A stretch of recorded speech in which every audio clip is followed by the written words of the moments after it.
दुनिया के सबसे बड़े अर्थशास्त्री और फाइनेंशियल एक्सपर्ट्स ने 10 से 12 साल पहले भविष्यवाणी की थी कि भारत एक दिन अमेरिका और चीन को टक्कर देगा, लेकिन किसी ने यह नहीं सोचा था कि वह दिन इतनी जल्दी आ जाएगा। आज दुनिया के 45 से ज्यादा देश भारत के साथ free trade agreement FTA sign करने की लाइन में खड़े हैं। ऐसा क्यों हो रहा है? क्यों अमेरिका और चीन की जगह भारत को प्राथमिकता दी जा रही है? और क्या भारत सच में नया अमेरिका बन गया है? आइए विस्तार से समझते हैं। सबसे पहले यह जान लेते हैं कि भारत की ओर क्यों भाग रहे हैं 45 देश। दरअसल अमेरिका और चीन के बीच ट्रेड वॉर चल रहा है। डोनाल्ड ट्रंप जब से फिर से राष्ट्रपति बने हैं, वे हर देश पर टैक्स और टैरिफ लगाने की धमकी दे रहे हैं। चीन पर भरोसा पहले ही कम हो चुका है, खासकर कोविड-19 और ताइवान विवाद के बाद। ऐसे में भारत दुनिया के लिए सबसे भरोसेमंद विकल्प बन गया है। तो वहीं भारत की तेजी से बढ़ती अर्थव्यवस्था ने 45 देशों को अपनी ओर खींचा है। भारत विश्व की 5वीं सबसे बड़ी अर्थव्यवस्था बन चुका है और अगले कुछ सालों में तीसरे स्थान पर पहुंचने की ओर है।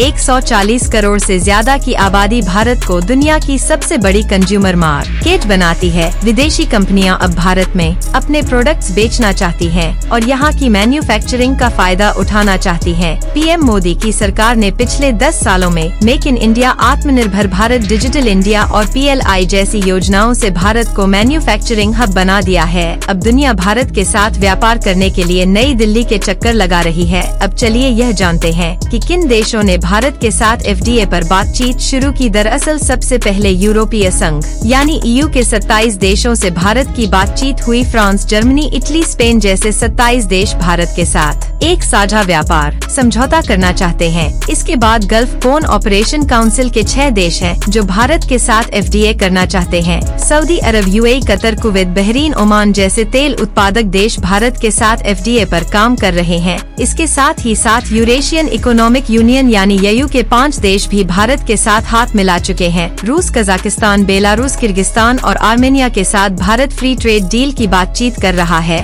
और अन्य प्रमुख 7 देश हैं जो भारत की ओर धीरे धीरे इस पर बातचीत कर रहे हैं। इनमें America, Britain, Australia, New Zealand, Sri Lanka, Israel, Peru शामिल हैं। कुल मिलाकर 45 देश भारत के साथ फ्री ट्रेड एग्रीमेंट पर बातचीत कर रहे हैं। चलिए अब जानते हैं FTA को क्या मिलेगा। दरअसल अगर यह FTA हो जाते हैं तो मेड इन इंडिया प्रोडक्ट्स को 45 देशों की विशाल मार्केट मिल जाएगी। इससे भारतीय एक्सपोर्टर्स को फायदा होगा और विदेशों में भारत के प्रोडक्ट्स की डिमांड बढ़ेगी। जब विदेशी बाजारों में भारतीय सामान की मांग बढ़ेगी तो भारतीय कंपनियों को अपने प्रोडक्शन को बढ़ाना होगा। इससे नई नौकरियां पैदा होंगी, खासकर मैन्युफैक्चरिंग और MSME सेक्टर में। जब दुनिया के सबसे बड़े देश भारत के साथ FTA साइन करेंगे तो विदेशी निवेशकों को भारत में इन्वेस्ट करने का भरोसा मिलेगा। भारत में नई फैक्ट्रियां और टेक्नोलॉजी ट्रांसफर को बढ़ावा मिलेगा। PM मोदी की आत्मनिर्भर भारत योजना का सबसे बड़ा फायदा यही है कि भारत अब दुनिया को अपने प्रोडक्ट्स बेच सकेगा, न कि केवल विदेशों से सामान खरीदेगा। अब अमेरिका सुपर पावर बना 21वीं सदी में, चीन ने अपनी पकड़ बनाई और अब भारत 2030 तक दुनिया की तीसरी सबसे बड़ी अर्थव्यवस्था बनने जा रहा है। अमेरिका और चीन की तरह अब भारत के साथ दुनिया के देश व्यापार करना चाहते हैं। अब आपका क्या कहना है? क्या भारत अब नया अमेरिका बनेगा? क्या भारत अगले 10 से 15 सालों में सुपर पावर बन सकता है? हाँ या ना में कमेंट करके जरूर बताएं।